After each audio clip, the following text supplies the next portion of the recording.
Hey, everybody, and welcome into the first edition of the Sideliners Sports Podcast. My name is Logan Reever. This is Gilberto Obregon. We got producer Mike over there as well. This is a journey that we've been talking about for some time. We're excited to debut it. Episode number 1, we get into a bunch of stuff. The overall goal of the show is we're going to be talking Vegas sports, national sports. We're talking gambling, even relationship advice at the end. So it's got a little bit of something for everybody. In this first episode, talked a lot about Geno Smith. Heated discussion there, the future of the Raiders, kind of their expectations for this season as it currently stands right now. Talked a lot about March Madness, Stephen A. and LeBron, that dispute, to say the least. Which one of them embarrassed themselves over the course of that? And then, of course, Love Letter, our relationship advice segment. 3 different prompts on this episode, so we hope you guys enjoy it, and then like, subscribe, and follow the pod on all those platforms. Let's take you into episode number 1. Welcome into the first edition of the Sideliners Podcast presented by Grillin' McMillan. Logan Reever here, Gilberto Obregon. We got producer Mike over in the back. First thing we got to start with, we're starting Vegas. This is an exciting venture as we're getting into it, but we're going to keep things to Vegas, national, all that stuff, even relationship advice. Yeah, betting, all that good stuff. The amount of people who have questioned our relationship advice knowledge. We'll get to that later on in the show. We don't know. Well, you're in a relationship. I'm single. We got all the boxes checked. Mike is in his own world over there. He's in some sort of situation. But we got all the boxes checked, so we'll get to that a little bit later on. But let's start with the biggest news in Raider Nation, and that is Geno Smith being traded to the Raiders. We've talked a lot about fit, long-term solution. Guy's 34 years old. Where does the future lie? Where do you think about the transaction? You know, I saw a lot of people kind of get excited for it, and a lot of people talking about, like, oh, it's Geno Smith. Yes, he's better than Aiden O'Connell. Yes, he's better than Minshew, which is now he's with the Chiefs. It's better than last year's option. Let's be very frank. No, it is, but it's like, I don't think people are realizing he's still the 4th best quarterback. He's still the least attractive quarterback on the field playing wise. Let people enjoy a little bit, though. It's true, but let people enjoy a little bit. No, and I mean, they can enjoy it, but what are you going to enjoy? 6 wins again? Like, yes. It's not. I don't think, yes, it's better, but it's still not the solution. You're not getting a playoff run. I don't think the Raiders are making the playoffs in this division with Patrick Mahomes as the best quarterback, Justin Herbert as number 2. And then you got Bo Nix, who made the playoffs last year as a rookie. I'm not a fan of Bo Nix or Sean Payton at all, but I mean, this is well documented. Exactly. And the way they did Russell Wilson is totally, but that's another thing. And then you got Geno Smith, who's, like you mentioned, he's 34. He's going to be 35 next year. He had 15 interceptions last year with the Seahawks, who also didn't have a good offensive line. Yes. They had better weapons than what the Raiders have now. So it's like the Raiders' offensive line, it's not an upgrade from Seattle. He's not getting an upgrade at that. Mm-hmm. He's not getting an upgrade at weapons. How far can you really go? For me, it seems like yet another Band-Aid and yet another 6-7 wins, and yet you're going to be picking 13, 11, whatever pick you're next year. And then what's the solution? Is Geno going to mentor? Are you going to draft a quarterback? And who? That gets into a larger conversation. Let me ask you real quick. What is the expectations of this season before the draft and all of that? What is the expectations? With Geno as QB1? As it stands right now, what are the expectations? Because you're talking about playoffs. I don't think that's on anybody's radar right now.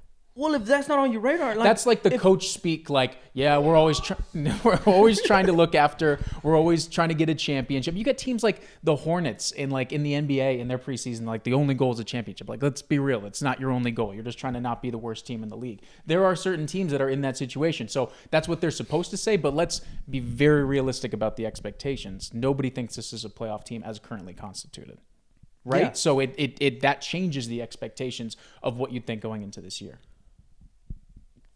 8 wins is pushing it? 8 wins, I think, is the goal. As it stands right now, because you bring in a Pete Carroll, you bring in a John Spytek.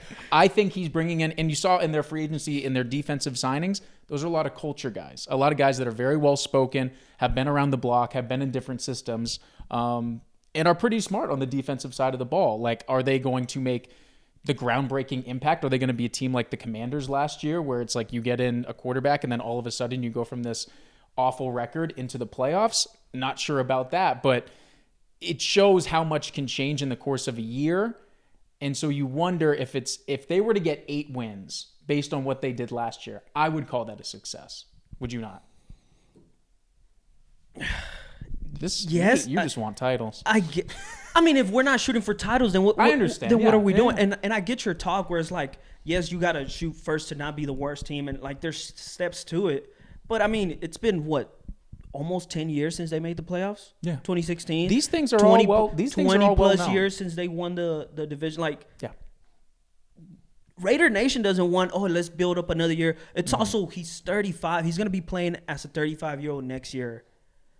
Like, he's not the most accurate quarterback. Yes, he's a bit mobile, but as we know, with age, that goes downhill. You're not able to move that much. And back to my point, the Raiders don't have the best offensive line ever. So it's like, 8 wins, yes, it could be a 6.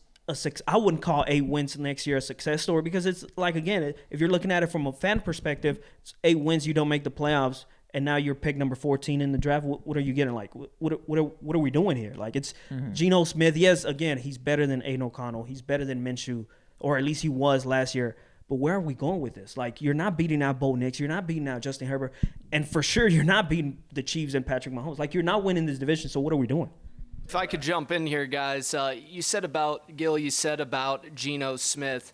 Next year, do you think he's a starting quarterback? 2026, 2027? Because it sounds like you don't think they're going to do good at all.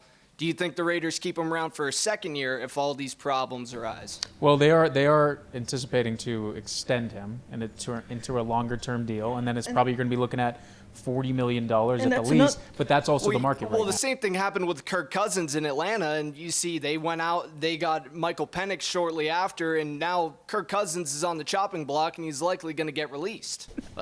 And I'm glad you guys bring up that contract thing. Like, people are not realizing he came here because Seattle rather they would rather sign Sam Darnold than Geno Smith. A lot of that because of age. Yes, but it's also it's if this is your culture guy, if this is the guy, the leader of the locker room, which I'm not doubting Geno Smith is. He seems to be a likable guy, quarterback, leadership, all of that. All the off the field things, he has the right things, the right qualities you look for in your starting quarterback. But they took Sam Darnold over him. They would rather pay Sam Darnold more money or even the same amount of money than Geno Smith. Like, if that doesn't tell you something, I don't know what will. I think Geno also wanted a bag, and it was probably going to be his last real contract in the NFL. I mean, this is a guy that was also on the bench for like a long, significant period of time. It's interesting you bring up the locker room thing because I think a lot of guys view him as a great locker room guy now, but if you go back to his time when he was with the Jets, I mean, he did get punched by a teammate. Like, that stuff does exist. What the actual details are, that happens to the best of us. Probably happened on this show at some point. Can I rattle off some stats for you? Because you said Geno wasn't accurate. I was surprised by these stats. Okay. Not to knock anything you're saying, but I said he's not. I said we don't want. Let's be honest. We're not going to do every single second on the show about stats. No, but people don't want to hear that. But sometimes they're I didn't useful. say he wasn't. I said he wasn't the most accurate. Way to save yourself right there. Accurate. Pretty good. Yeah. He's always got something to save himself. In his career, and he's really good in the fourth quarter. 13 career comebacks. He had 5 alone in 2022, which is the 4th most ever a quarterback has had in the season. He's got 19 game-winning drives. But last season alone, and a lot of this is because he was running for his life, so I'll add that in, he had a career high in franchise records for attempts, completions, passing yards, and completion percentage is the most important one. 70%. Again, he had no O-line. He was running around for his life for a lot of that. How many playoff wins? He has no playoff wins, no. But he did reach the playoffs. Nope. Which is the thing that you're hoping for. He also had DK Metcalf, Tyler Lockett, all these guys. So He had some decent options. But we're not talking necessarily about the playoffs. We're talking about, is this, I think in terms of the here and now of this season, a stopgap bridge guy, if you want to call it that. Say they draft somebody, a Jackson Dart, a Shadur Sanders, these guys. You really don't think they can learn from Geno, which is interesting to me. I think he's been around the block. I think he's the perfect guy to learn from. But I just don't. But if I could jump in here for a second, if you do draft a guy like Jackson Dart and the season gets off to a rocky start, then the fan base is going to start calling for a Jackson Dart, and then it seems like you're just back into this, issue that you've been this, 6-win team. But that's every NFL team. Every NFL team, when things go off the rails the first couple of weeks, a fan base will ask for the backup. So I disagree. So, Yeah, but your team just won the Super Bowl, so you're not in that situation at all. So stop talking. Most teams that get off to rocky starts and don't win the Super Bowl in their division, the fan bases call for the backup quarterback immediately. Patriots fans were calling for Bailey Zappi over Mac Jones immediately. How did that turn out?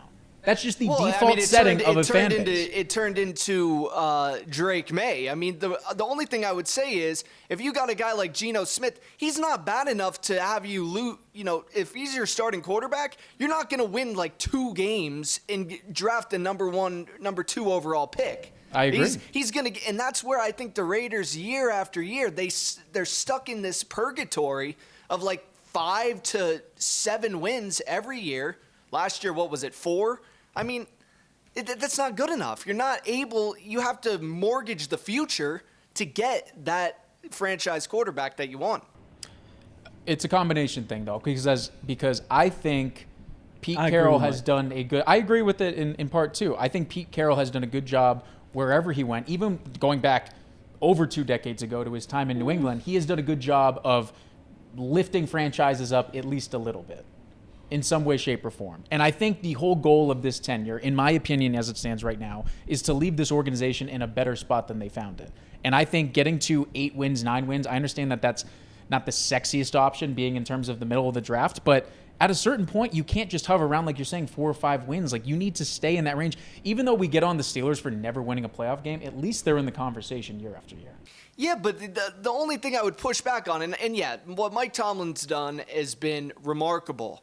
But at some point, you got to actually contend for a title. And we know that. That's not part of the. It's not like I'm here being like, hey, let's not win. I get that. No, I get that. Yeah, but no, I agree with Mike. But 8 wins, you're not like, you're stuck in the middle, and you're not. It's like you're not bad enough to get that pick that you want. That's going to change your franchise, and you're not good enough to win a playoff game. Like, it's where you have a bridge quarterback. You also kind of have a bridge coach, because a lot of people, as soon as Pete Carroll got hired, even us, we were talking about who's going to replace him. So you're a franchise who has a bridge quarterback and a temporary bridge coach, if you want to call that. Like, what are you? If you're the Raiders, what are you, Will? A bridge quarterback and a bridge head coach. What are we doing? Like, you got to start somewhere, though. You know that. They've been starting for 20 years. Well, you got to start somewhere in like the AFC South. I mean, but this is the AFC Move divisions West. Is your advice. Move divisions, okay. No, but I'm just saying, like, in this division, 8 wins, whatever, you got to start somewhere. No, you got to start by getting a franchise quarterback, because the other 3 franchises, they got one. And Patrick Mahomes, I mean, he isn't going anywhere anytime soon. I mean, they need to do something that better than Geno Smith.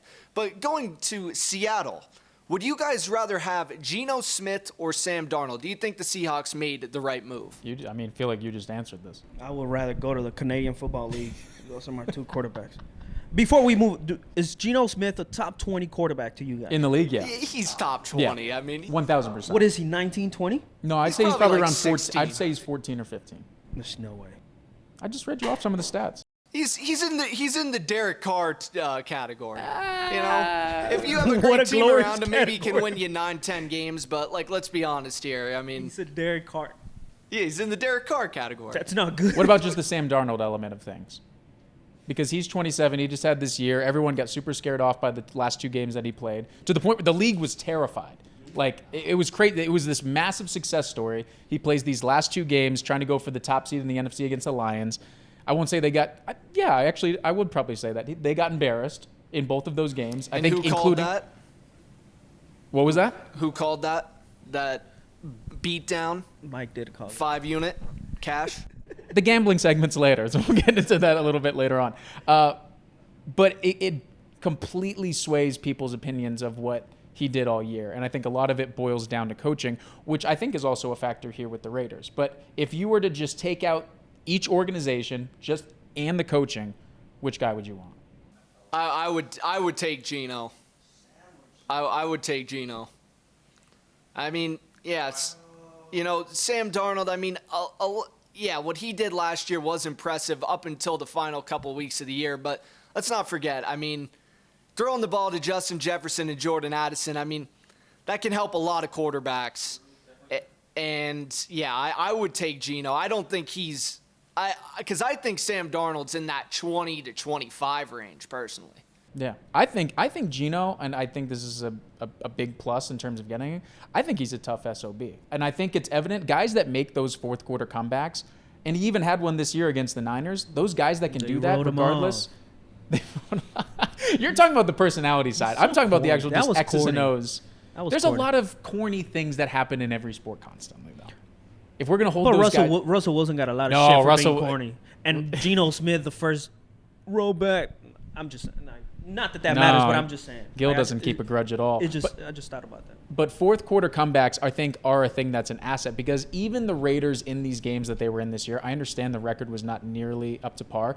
They were in a lot of these games, and then you look at the end, it's like, hey, you got Desmond Ridder trying to lead these comebacks. Like, if you have a guy who has at least been there and done that in multiple systems and situations, and not only, like, I think the thing that's a pro in this case is that Sam Darnold kind of faltered when there was not all the pieces around. And then Geno Smith kind of had this renaissance and comeback story where the pieces folded around. He was on the bench with 3 different teams. He was a Jet and a Giant. Do you know how horrific that experience has to be during those down years? And then he spent time on the bench as a Charger as well and then had his rise. I think that there's something for fighting through that.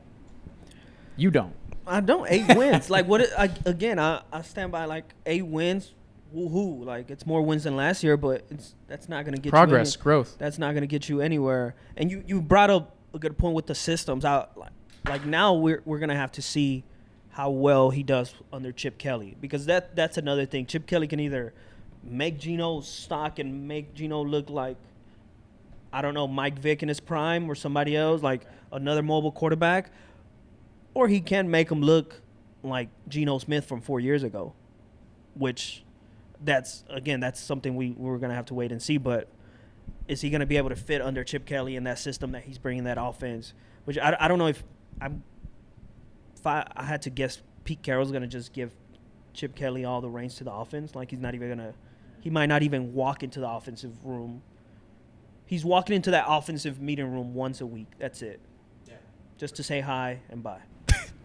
You guys are still here? You're in there too. Because Pete Carroll's a defensive coach. Not saying it like, not talking down on Pete at all, but he's a defensive coach, and I think he's just going to let Chip do his thing, which, again, could be pretty good for Geno Smith, but it also could go downhill pretty fast.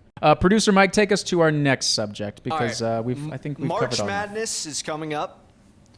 Would you say that March Madness, the NCAA tournament, is the best postseason in sports? I would say the first 2 days are. I think the first 2 days are by far top to bottom, just like the best sports days, I think, of the calendar year. I understand, like, Super Bowl is a more significant event and all of those things, but the fact that you just have games overlapping with each other and great finishes, quite literally from the time you wake up to when you go to bed and maybe even are sleeping, there is nothing else in sports that even remotely comes close to mirroring that. So I think those first 2 days are. We get to the Sweet 16. I honestly always think, for the most part, the Final Four is kind of a bummer in terms of the games themselves, but the actual magnitude and event is pretty cool. So I'd say the first 2 days are probably the best postseason to go along with that. Is March Madness the best postseason in sports? No, I don't think so. It's exciting, but it's not the best. I think, personally for me, when I'm watching sports, I want to watch the best of the best, especially in the playoffs.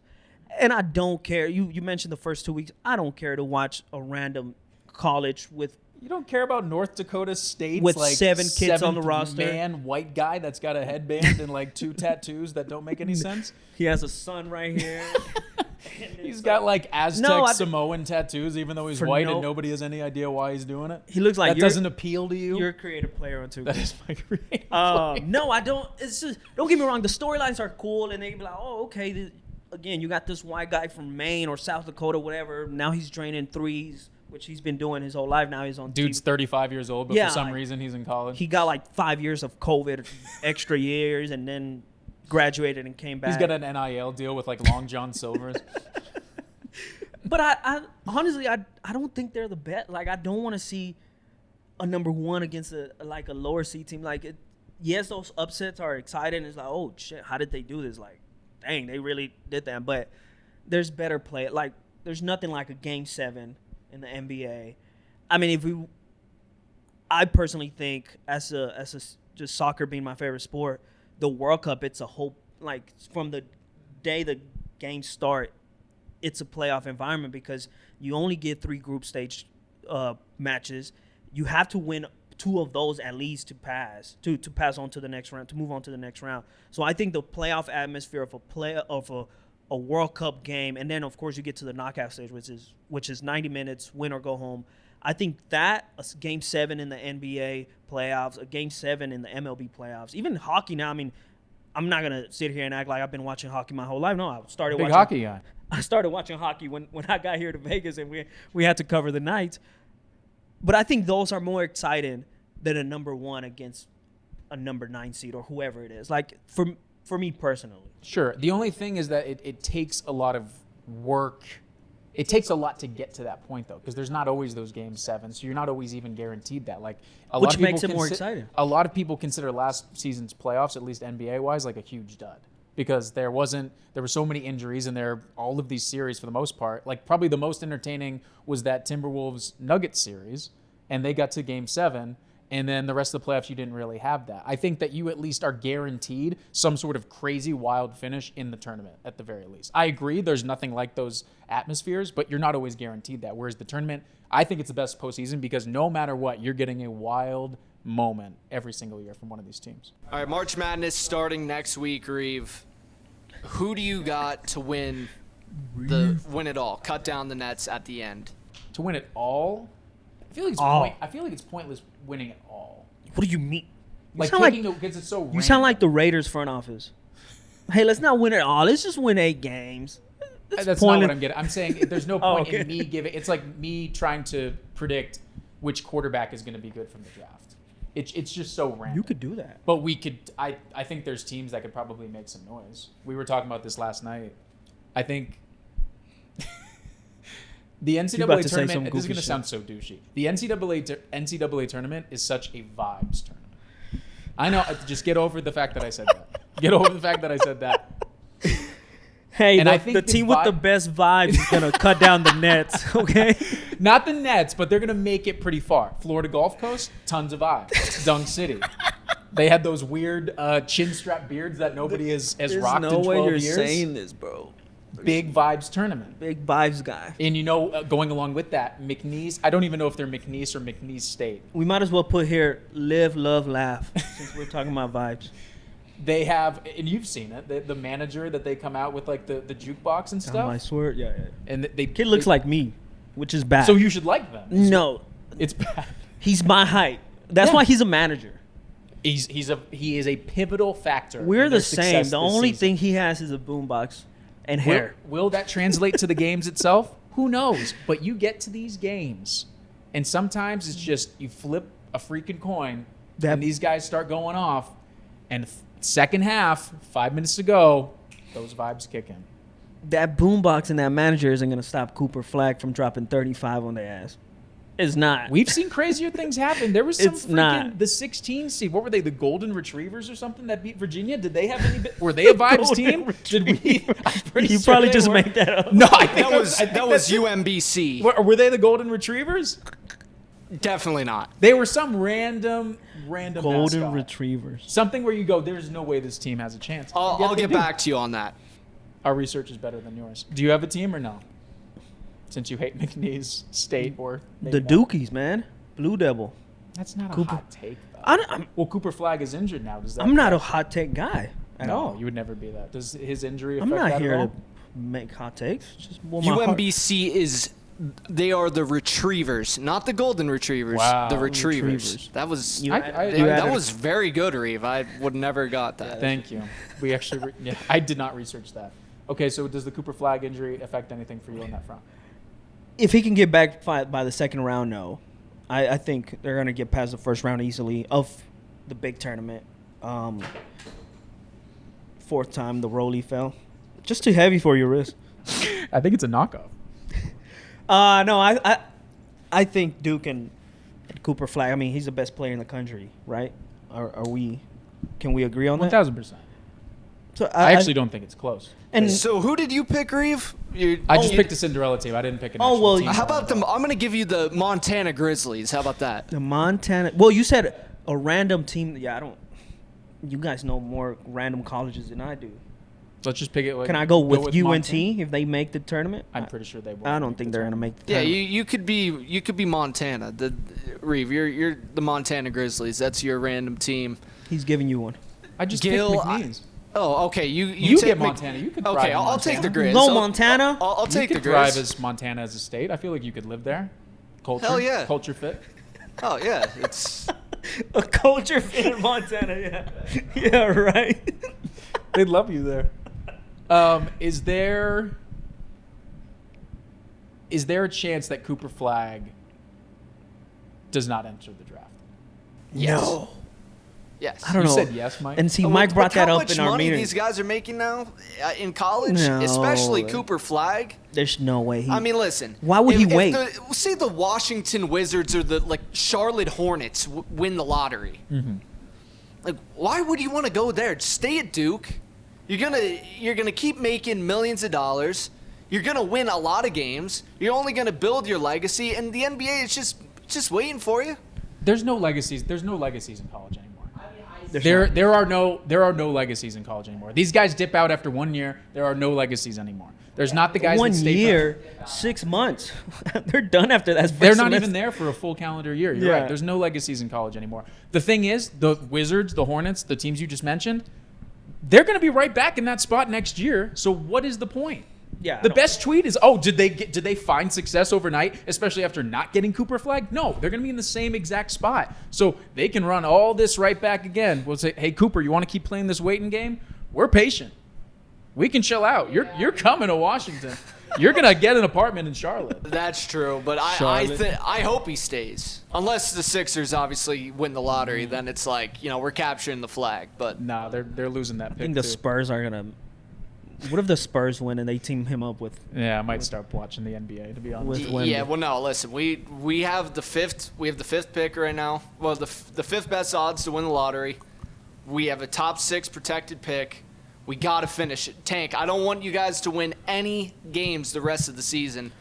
And bye-bye, Paul George. You don't even like the Sixers. You've told us. Seriously, you don't come even like on. the you don't You even don't like the like NBA, the- dude. I don't even know All why of a you sudden, care, he's yeah. a big Cooper. Also, do you think the Wizards and Hornets are not going to lose every game? Like, are they getting? You're just anticipating teams getting good overnight. Maybe the Sixers will reward us. Maybe the NBA will reward us like they rewarded the Spurs all those years. Maybe. Yeah, they seem like they deserve a top draft pick that they can butcher the actual selection. Well, that yeah, they no. create. I mean, it's the vibes are very low in vibe, Sixers land Big right now. vibes guy. Big vibes tournament. Staying on the NBA. Sure. All right. We all saw it. Courtside. LeBron, Stephen A. Dang. Smith just going at it. Like a heavyweight boxing match Maybe not. in Las Vegas.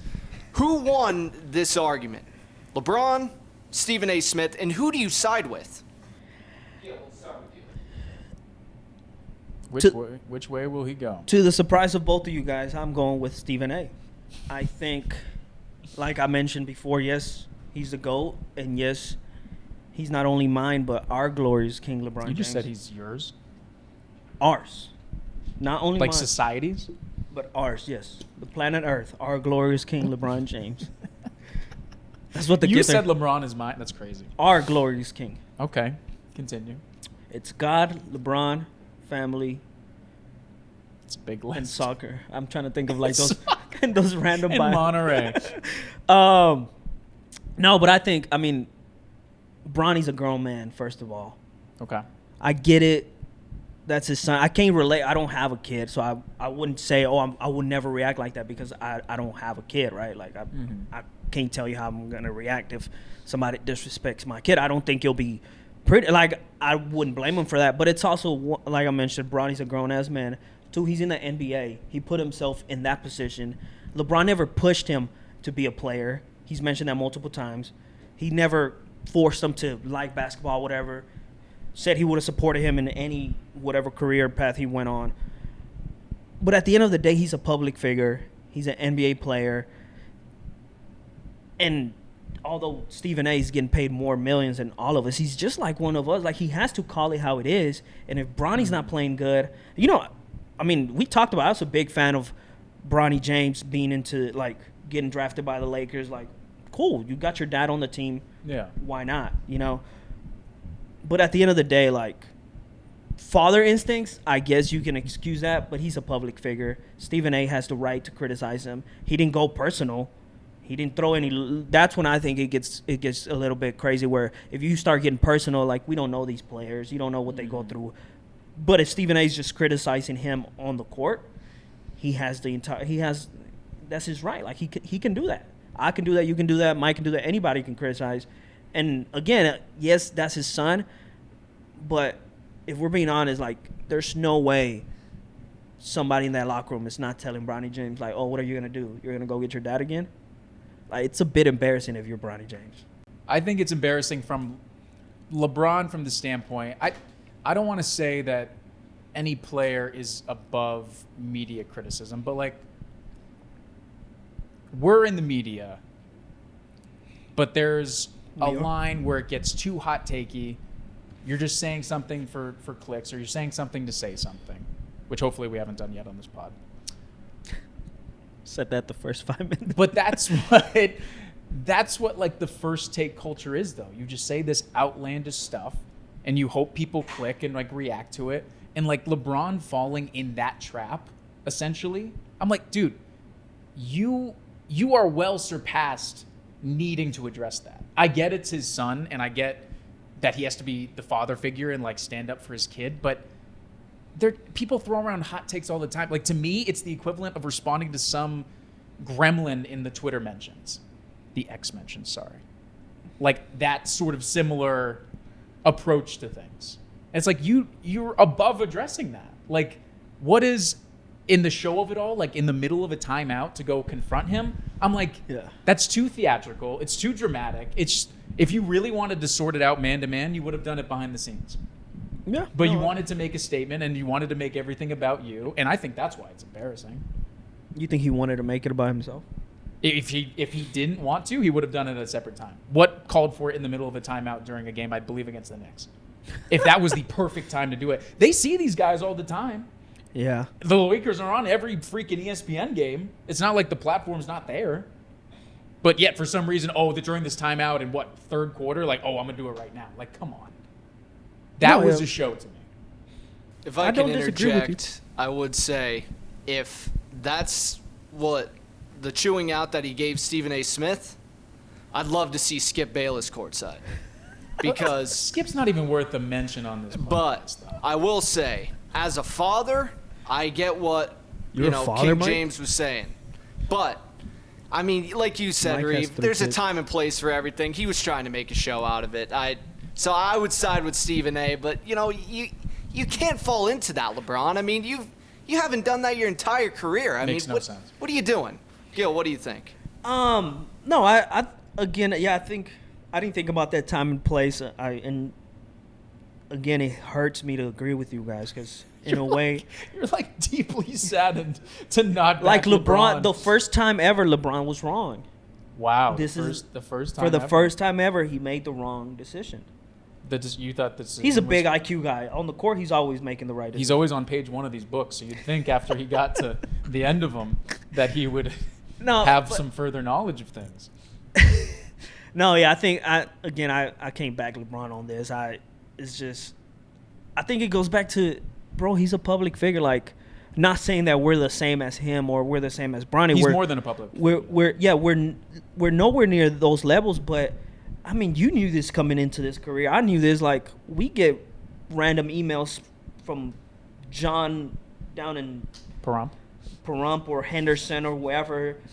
I don't like your suit, or hey, your head was too shiny, or hey. I was gonna say it's more like I don't like your face. Is usually what it stems around. But we knew this. Like, we can't go and where you at?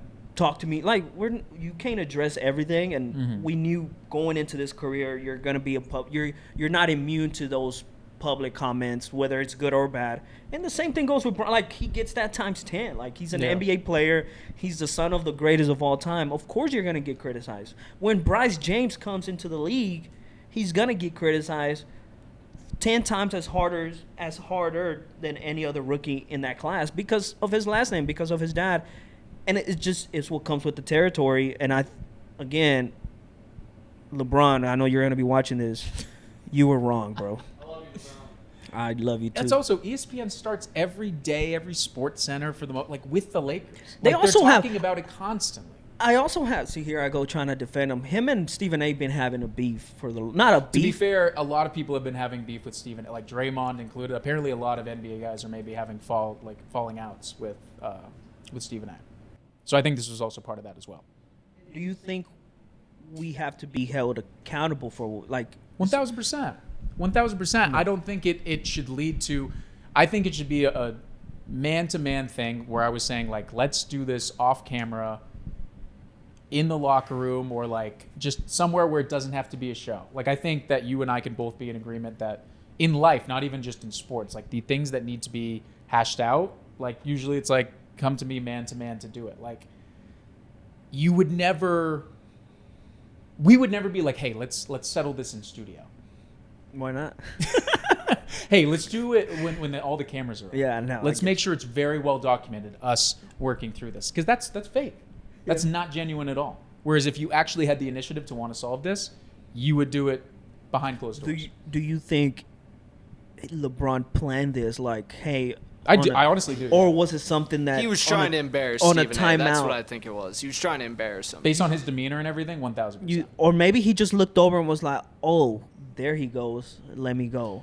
Maybe, but he knew he was going to be there. And also, you could look over and see him and be like, okay, I'll go talk to him after the game. Also, JJ's drawing up a play, and he's like, hey, let me go talk to Stephen A. Like, dude, what? At least JJ's drawing something up. Not like, oh, boy, with his hands in his pocket. Yeah, him as well. Okay, so neither one is what we're saying. No, That's how I feel. Neither one what? Neither won this situation. I think they're both losers in this situation in terms of the outcome.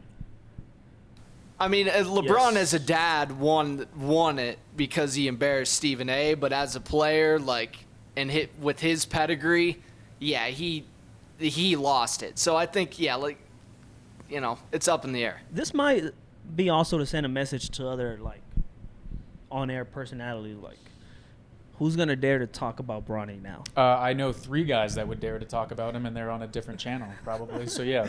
I mean, I'm just like. No, if we're It talking was definitely Bronny, to send a message, like Mike said, like Do you think embarrass Charles him. Barkley's going to stay away now because of that? Like, no. No. But do you guys think, what about Bronny? Do you think, there's a future there, or do you think once LeBron's out of the league, he's going to be gone as well? In my opinion, I don't think he has a future in the league. I think he can hang around the G League. He's put up decent numbers there, but there's a lot of guys that do that. In terms of sustainability in the league, I don't see it. Yeah, no, I don't see it either. I think best case scenario, he becomes the 10th man on the roster off the bench, 11th. Best. Yeah, if he worked his way up to the 9th, that would be like a very solid career. And there's been guys that have done that. And I just don't see it right now. Yeah, and that's what I'm saying. That's me being super positive, but I think he's a small. He's shooting undersized. His shooting is iffy. Like, if he was a sniper from outside, at least you have guys that can stay in the league forever. If they can at least shoot or have size like athleticism. He's kind of like, if he was like a 2K overall rating, he'd be like very mid in every category, and that's just being like upfront about it. What would you give his 2K? I don't have his 2K rating in front of me, but what do you think it is? I would say like 67, 65. I was going 64. Yeah, somewhere around that ballpark. I'm sure people will really value that take. Probably like 89 for me. 89. After you practice and now I'm playing. Like 60s, high 50s, honestly. Yeah. All right, so now time for the part of the show that has nothing to do with sports. I don't know why people are gravitating toward. You wanted me to finish the heart? It's a little zesty. You would think, for some reason, people like the part of sports shows that have nothing to do with sports. I don't know. I think what it is they want to hear less from us, less sports. This is also for people that don't like sports, whether You're absolutely right.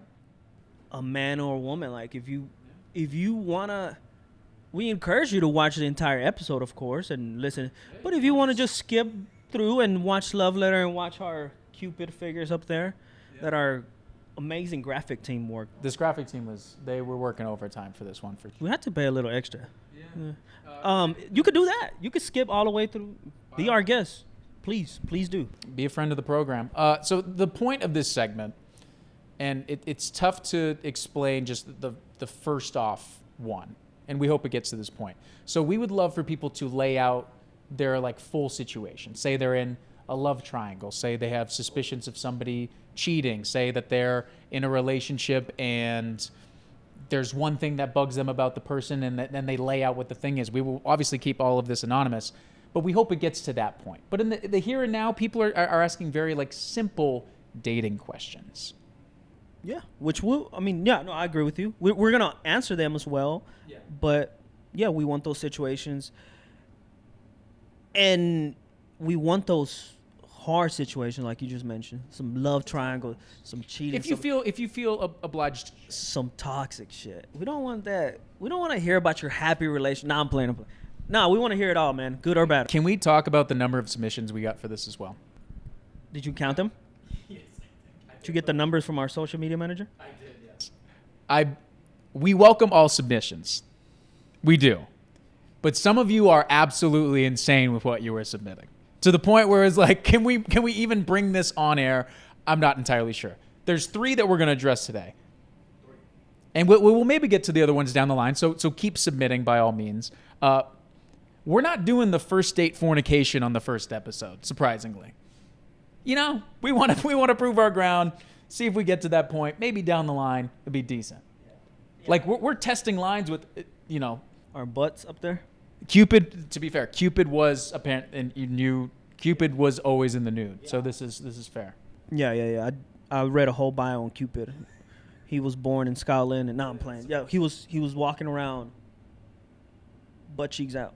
Yeah. So we figured might as well do the same. But we'll get to those controversial ones maybe down the line. Yeah, keep sending them, please. Yeah. Please, by all means. It gave us a good laugh, if anything else. Yeah. But Producer Mike, take us to our first question. All right, Reeve, we'll start with you. What is considered a rebound? A rebound. When you go up, who was that interview? The NBA player that said a rebound. Oh, it was a college guy who played for Baylor. What is considered a rebound? I would say, I feel like time frame is important.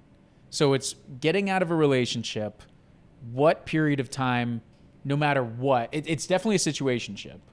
Like, I feel, although some people do just go from relationship to relationship, which is kind of crazy to me, but hey, to each their own.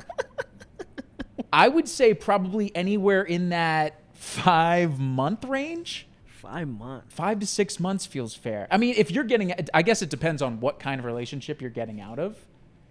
But if it is a multiple year, like a deep emotional investment relationship, I'd probably say anything in the first 6 months, because I don't want to say it's tough to take you seriously, but are you really ready for that next thing immediately? I feel like that describes what a rebound is.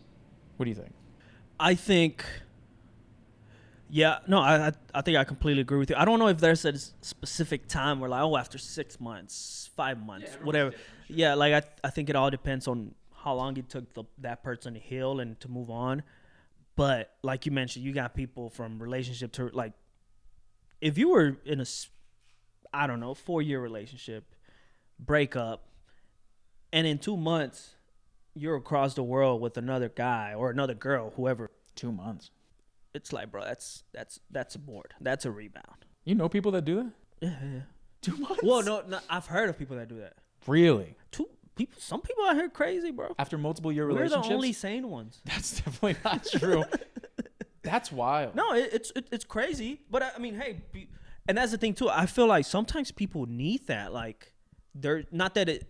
I'm not saying that's good. I don't think it's good at all. But I think sometimes people, they've been with this person for so long, and they've been getting that attention, and they've been getting that love, that when you take them away from that, or you take that away from them, I should say, they want that as quick as possible. They need that, and they just, whoever is showing them that, they jump into that relationship, and all of a sudden it's like, I'm back. It's like, but hey. Well, whoever that person is clearly rich. He's taking them across the world. I shouldn't say they taking them across. Hey, if some girl wants to be like, hey, you know what, man? We're going across the world. By all means, I would welcome that. I said that I guess to paint, like, not seriousness, but like the crazy shit that people are doing. Like, not necessarily just specifically going across the world, but like, you get off a long time relationship, 2 months later, people could be doing whatever, and I think that's a rebound. That is definitely a rebound, because it falls also within that time frame. Yeah. So when you tell your friends, you're like, "What's a rebound?" Well, Logan and Gil said it was within 6 months, so that's got to be the qualifications of that. All right, what's our next one, Mike? Okay, we'll go to Gil for this one first. Do I owe my girl an anniversary present from when we first started dating and then also for when we got married? Ooh.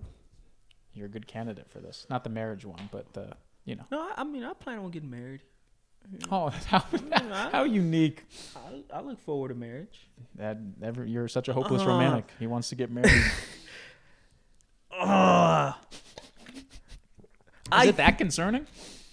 It's not, because I genuinely think that the wedding anniversary takes over the boyfriend and girlfriend day and anniversary. Like The day you met? no, the day they started dating, right? It was the day they started dating and then the marriage one, right? Mike? I'm sure everyone has a different interpretation of it, though. Say that there's the whole baseline is that there's 2 dates. Yeah. That there's either the one that you met or when you first started dating, and then your actual Wedding. I guess anniversary. Yeah. I think that principle of one's 2 dates. Yeah, I think the wedding one and when you got married is the most important one. Like that one's gonna surpass the one when you and your girlfriend when you asked her to be your girlfriend. When you guys got married, that's for sure more important. I think you could be smooth with it and here and there, like, hey, you give them something. But I think the most important one is the marriage one. I don't think people are gonna disagree with that, right? Like, I'm not saying you don't celebrate the other one, but you don't put as much emphasis on the other one. But you're also somebody that looks excuses to like go out of, and this is gassing you up right now. You're somebody that looks for excuses to like do a romantic act for your significant other. So that feels very much up your alley to, hey, this is also the day we met, so I got you. Yeah, no, I count the days from you count every day that you guys have been together. That's kind of crazy. When I met my girlfriend April 15th. There you go. See, the fact that you got that locked and loaded is telling. No, I think both are important. I'm not saying they're not important, but I'm saying the marriage one is for sure the most important one. And if there's one that you cannot forget, it's that one, bro. Like, if you're going to celebrate both, cool. But you have to remember the marriage one. Once you get married and you're old, if you forget the one you guys started dating, it's not that much of a problem. I don't think. Let us know. I may be wrong. But if you forget that marriage one, if it's 10 years and you forget, yo ass in trouble. Well, what about our submission, though? The whole thing is, do I get a gift for both? Yeah, I didn't answer the question at all, huh? Yeah, you didn't. To be on the safe side, just do it. Yeah, please do it. Yeah, do it. I think you do it. I mean, it feels like there would be. There's girls that don't care though. Yeah, there are people. Those I don't know if those are the healthiest relationships. Well, not caring usually translates to not doing I think, well in the I think relationship. there's girls and dudes that don't put as much emphasis on those dates. Like, to them it's just like, okay, cool. Like, hey babe, I don't really care about you that much, so I'm thinking we could just kind of speed past this date and just get ready for that anniversary. It's gonna be dope. There's people that don't care though, like legit. There's people out there that is like, it's not another day, but it's like, cool, we do something cool, we don't. Even flowers, something. Oh, that's the bare minimum, bro. That's what I'm saying. Like, the submission is, hey, like, do I get 2 gifts? Like, maybe do the it. big gift for the actual anniversary, but like something. Yeah, you do it. Yeah, get both gifts, please. Please. Please. Don't tell them we didn't tell you. Whether this is for your girlfriend or boyfriend. Yeah, could be either. Well, you better tell them we Logan told and you. Gil said get you. What do you think? A second gift. I think you do both. 1,000%. Both. Yeah. It's also like how many. But which one's more important?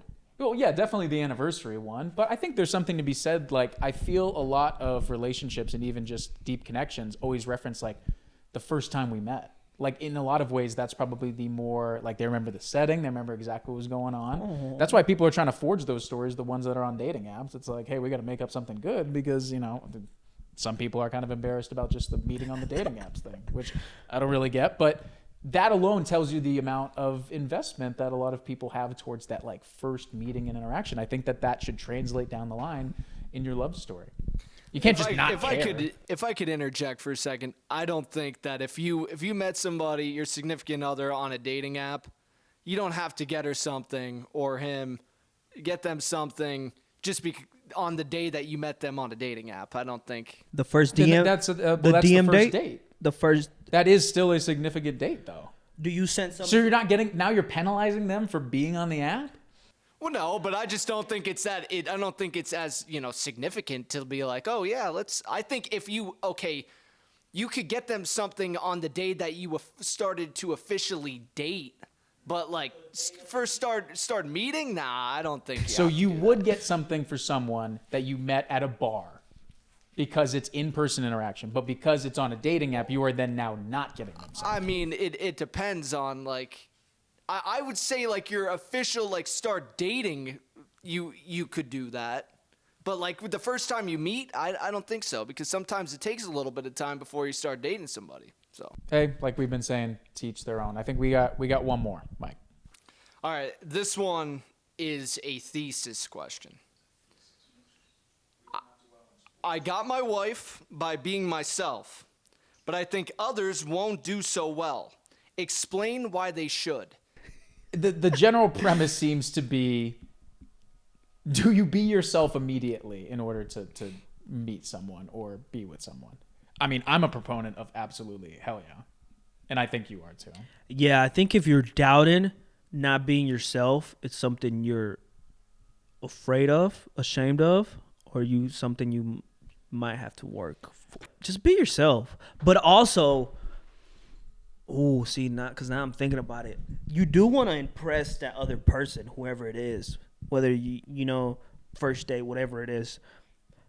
But you want to be honest about like, hey, this is who I am. Like, you're not going to take the other person out on this big fancy day, whatever, and you took a loan out for that, because that's not who you really are. Because now, like, be yourself, but also, like, you got to be able to, you want to impress the other person too. Sure, I think but not too much. I don't know if that makes sense. Yeah, I don't. Sorry, babe. I don't want to impress you too much.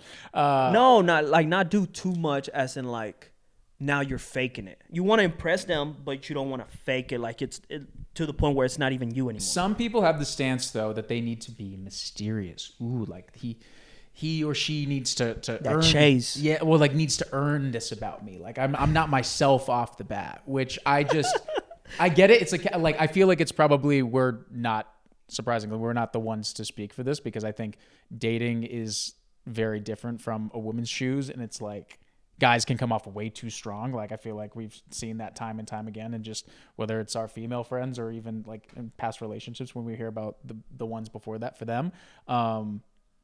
But the entire point is that you're supposed to see whether you're into somebody now or late. Like that's why I'm a huge proponent of just be yourself right off the bat, because you are either going to find out then and there if you like this person, or if you mess with their vibe. And if you don't, one date, move on. That's totally fine. That's being completely respectful of somebody's time. The thing that I feel like is why dating can be pointless to some is because they go through that mystery that you need to earn this, and that I show my true colors down the line. And now you've quite literally wasted time, because you found out the real person that you are going after isn't who you thought they were, which is why you could have saved yourself all of that time if you just did that immediately. So I don't understand why people wait to be themselves. Mic drop. I didn't think that was anything too profound. It seems to be the case, but we know of people that do that.